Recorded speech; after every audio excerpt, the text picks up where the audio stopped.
Assalamualaikum warahmatullahi wabarakatuh. Perkenalkan, nama saya Wulan Triani Talib dengan nomor NIM 4424222003. Jadi video ini dibuat untuk memenuhi UAS mata kuliah Kimia Anorganik 2, yaitu mereview jurnal. Jadi jurnal yang saya review di sini judulnya yaitu Extraction of Copper from Chalcopyrite with Potassium Dichromate in 1-ethyl 3-methyl 5-nazonium hydrogen sulfate ionic liquid aqueous solution, atau bahasa Indonesianya ekstraksi tembaga dari chalcopyrite dengan kalium dikromat dalam cairan ionik 1-etil 3-metil midazoleum hydrogen sulfat larutan berair. Jadi yang pertama kita harus mengetahui apa itu tembaga. Tembaga adalah unsur kimia dengan lambang Cu dan nomor atom 29. Ia adalah logam yang lunak, mudah ditempa dan ulet dengan konduktivitas termal dan listrik yang sangat tinggi. Permukaan tembaga murni yang baru diekspos memiliki warna orange merah muda. Tembaga adalah salah satu logam tertua yang digunakan manusia. Ini telah digunakan selama ribuan tahun untuk membuat berbagai macam barang, termasuk perhiasan, peralatan, dan kabel. Tembaga juga merupakan komponen penting dari banyak logam paduan seperti perunggu, kuningan, dan kuningan. Tembaga memiliki berbagai macam sifat yang membuatnya menjadi logam yang berguna. Ini adalah konduktor listrik yang sangat baik, membuatnya ideal untuk kabel dan peralatan listrik. Ini juga merupakan konduktor termal yang baik, membuatnya ideal untuk aplikasi yang membutuhkan perpindahan panas yang efisien. Selain itu, tembaga tahan korosi, membuatnya tahan lebih lama dan mudah dirawat. Nah, selanjutnya kita masuk kepada jurnalnya. Yang pertama itu pendahuluan. Chalcopyrite CuFeS2 sebagai salah satu mineral pembawa tembaga yang paling melimpah dan penting di seluruh dunia. Ia menyumbang hampir 70% dari cadangan tembaga yang diketahui. Saat ini, sekitar 80% produksi tembaga di dunia dihasilkan melalui jalur pirometalurgi, yang meliputi pengapungan, peleburan, pemurnian, dan pemurnian ulang. Namun meskipun pirometalurgi telah mencapai kesuksesan besar, pengembangannya terhambat oleh tiling yang dihasilkan oleh proses flotasi.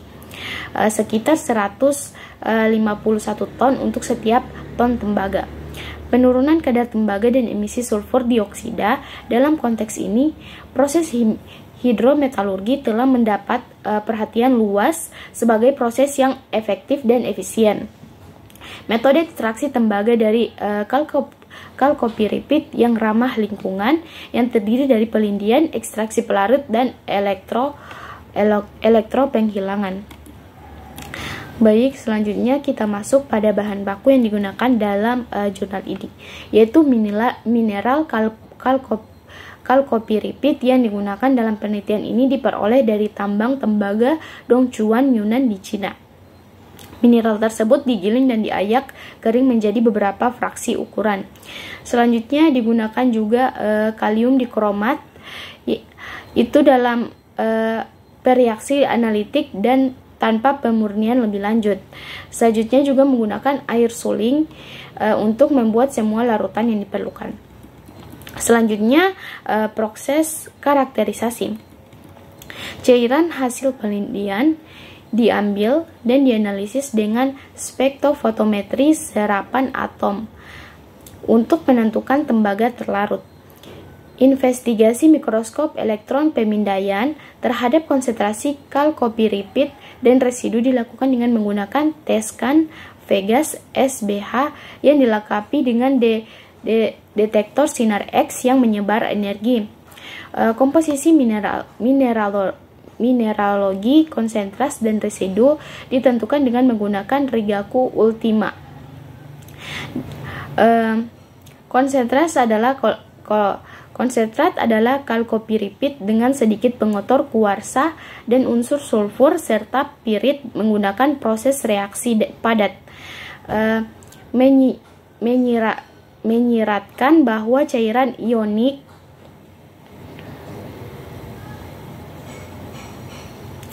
bahwa cairan ionik merupakan media hijau yang menjanjikan untuk pencucian kalkopiripid. Kalkopiripid merupakan salah satu mineral yang paling tahan api dalam media asam karena struktur elektrolitnya yang sangat stabil dan transformasi kimiawi yang sangat dangkal. Yang dapat menghasilkan lapisan pasif yang stabil, kompak, dan resistif secara elektrik. Untuk alasan ini, berbagai uji pelindian dilakukan dengan menggunakan berbagai agen pengoksidasi dalam media asap seperti hidrogen peroksida, kalium dikromat, amonium persulfat, dan besi. Selanjutnya kita masuk dalam proses pencucian. Pelindian batch berjalan pada 20 ml larutan dengan pengadukan magnetik pada berbagai konsentrasi IL dan oksidasi dalam reaktor kaca 50 ml.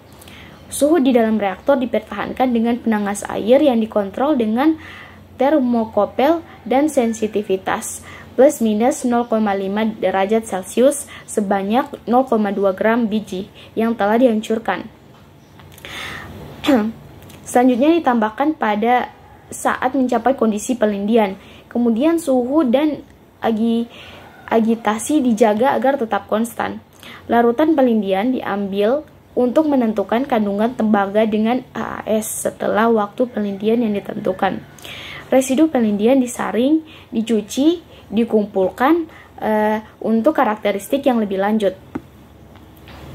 Tingkat ekstraksi tembaga ditentukan oleh tembaga pelarut dalam cairan pelindian per tembaga teoritis dalam kalkopirit. Sejumlah besar besi dalam larutan dapat larut dalam larutan bersama dengan tembaga secara proses pelindian kalkopirit. Tujuan dari pelindian ini adalah untuk mempelajari ekstraksi tembaga dari kalkopirit dengan kalium dikromat dalam larutan cairan ionik 1-etil 3-metil midazolium hidrogen sulfat, sehingga pelarut besi dalam penelitian ini diabaikan. Selanjutnya kita masuk pada hasil dan pembahasan. Yang pertama itu ada pengaruh anion dan kation terhadap pelindian kalkopirit dalam cairan ionik. Cairan ionik memiliki sifat fisik dan kimia yang berbeda dengan jenis anion dan kation yang berbeda pula, yang dapat mempengaruhi perilaku pelindian kalkopirit. Untuk mempelajari pengaruh cairan ionik terhadap pelindian kalkopiripid non-oksidatif, 5 jenis cairan ionik dengan kation dan anion yang berbeda dipilih untuk mempelajari pengaruh anion terhadap pelindian dalam cairan ionik. Dan 4 jenis cairan ionik ini anion HSO- yang sama dengan kation yang berbeda dipilih untuk menyelidiki pengaruh kation terhadap pelindian kalkopiripid untuk partikel plus 45 sampai 75. Kecepatan pengadukan 400 rpm, konsentrasi cairan ionik 20 volt%, waktu pengadukan waktu pelindian 24 jam dan pada suhu 50 derajat Celcius. Itu harus tetap dijaga. Hasil yang ditunjukkan untuk penelitian ini bahwa laju pelindian cairan ionik dengan HSO4 lebih tinggi daripada anion lainnya yang dapat dikaitkan dengan lebih banyak larutan yang mengandung BF, PF, NTF, dan CF-SO- daripada media yang mengandung HSO-. Selanjutnya yaitu kita bahas pengaruh cairan ionik. Beberapa penelitian telah melaporkan bahwa penambahan oksidan dapat meningkatkan laju pelindian kalkopiripid secara signifikan. Dengan meningkatkan rantai alkil dari cairan ionik hidrogen sulfat, laju ekstraksi tembaga dalam kondisi yang sama menurun. Laju pelarut tembaga setelah 90 menit pada suhu 70 derajat Celcius sebesar 78,70% terjadi pada larutan berair dengan oksidan K2CrO27 digunakan untuk uji pelindian berikut. Dibandingkan dengan percobaan baru-baru ini, dalam penelitian sebelumnya sangat penting untuk dicatat bahwa media 2 yang paling efektif untuk pelarutan kalkopiripid divariasi dengan oksidasi tertentu. Selanjutnya yaitu pengaruh kecepatan pengadukan. Pengaruh kecepatan pengadukan terhadap pelarutan kalkopiripid dilakukan pada 10 volt per sen HSO4 0,1 mK2 0,1 m K2CrO27 larutan berair pada suhu 70 derajat Celcius dengan memvariasikan kecepatan dari 0 hingga 600 rpm.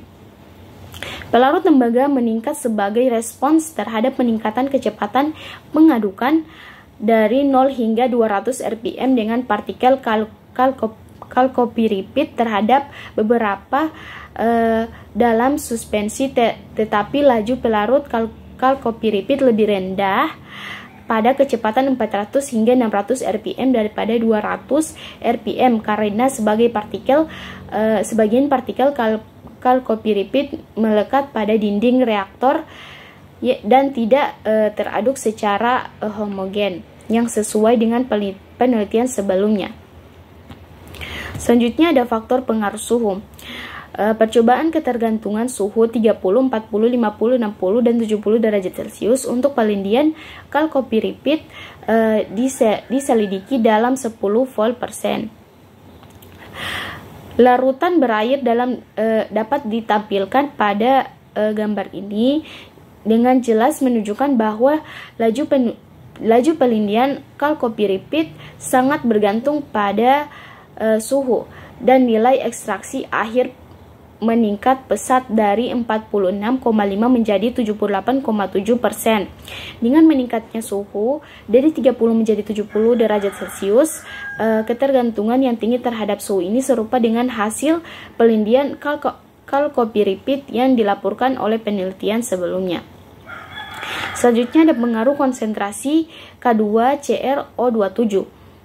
Untuk mempelajari pengaruh konsentrasi K2CrO27 terhadap pelarutan kalkopiripid, berbagai konsentrasi 0,05 m, 0,075 m, 0,08 m, 0,085 m, 0,01 dan 0,125 m K2CrO27 ditambahkan pada 10 volt per sen larutan HSO4. Hasil yang diperoleh yaitu menunjukkan bahwa peningkatan konsentrasi K2CrO27 mempercepat pelarutan kalkopiripid dari waktu ke waktu. Nilai ekstraksi tembaga akhir setelah 90 menit meningkat dari 23,5 menjadi 78,7% seiring dengan meningkatnya konsentrasi K2CrO27 dari 0,05 m menjadi 0,01. Selanjutnya yaitu pengaruh ukuran partikel. Kisaran ukuran partikel memiliki pengaruh yang signifikan terhadap desain reaktor, konsumsi daya, dan waktu tinggal pelindian pada operasi pelindian industri. Berbagai fraksi ukuran plus 150 sampai 300, plus 75 sampai 150, plus 45 sampai 75, dan min 45 terhadap larut kalkopiripid dalam larutan 10 volt per sen HSO4 per 0,1 m K2CrO27 air. Hasilnya menunjukkan bahwa penurunan ukuran partikel dari plus 150 sampai 300 menjadi 45 itu memiliki pengaruh positif terhadap ekstraksi tembaga dari kalkopiripid karena permukaan kontak antara agen pelindian dan partikel kalkopiripid dapat meningkat dengan menurunnya ukuran partikel yang menguntungkan bagi pelindian kalkopiripid. Selanjutnya yaitu yang terakhir, kesimpulan dari jurnal ini yaitu dalam penelitian ini proses hidrometalurgi untuk ekstraksi tembaga dari kalkopiripit dalam larutan HSO4 dengan kalium dikromat dikembangkan. Media cairan ionik yang paling efektif untuk pelarutan kalkopiripit divariasi dengan oksidan tertentu. Utamanya temuan-temuannya adalah sebagai berikut, yaitu ekstraksi tembaga dari kalkopiripit dalam HSO- K42CrO27. Sistem penelitian berkaitan erat dengan suhu, ukuran partikel kalkopiripit serta konsentrasi cairan ionik dan K2CrO27. Sementara tidak ada hubungannya dengan kecepatan pengadukan. Hasil pelarutan kalkopiripit maksimum sebesar 90,2% direalisasikan dalam waktu 90 menit di bawah kondisi yang dioptimalkan. Sebagai berikut, padatan per cairan 10 gram per liter, kecepatan agisitas 200 rpm, 10 volt persen dari H2SO4 berair larutan 0,1, konsentrasi awal K2CrO27, suhu 70 derajat Celcius dan ukuran partikel min 45. Kinetika pelarutan kalkopiripit dalam HSO min K42CrO27. Sistem penelitian mengikuti model kinetika empiris 1/2 per 3 kali sampai 1 X 2/3 sama dengan KDT dengan energi aktivitas semu 36,26 kJ per mol. Dalam proses penelitian dibatasi oleh difusi melalui lapisan pelindung unsur sulfur dan pirit. Oke, sekian yang bisa saya bahas. Lebih dan kurangnya saya mohon maaf. Wassalamualaikum warahmatullahi wabarakatuh.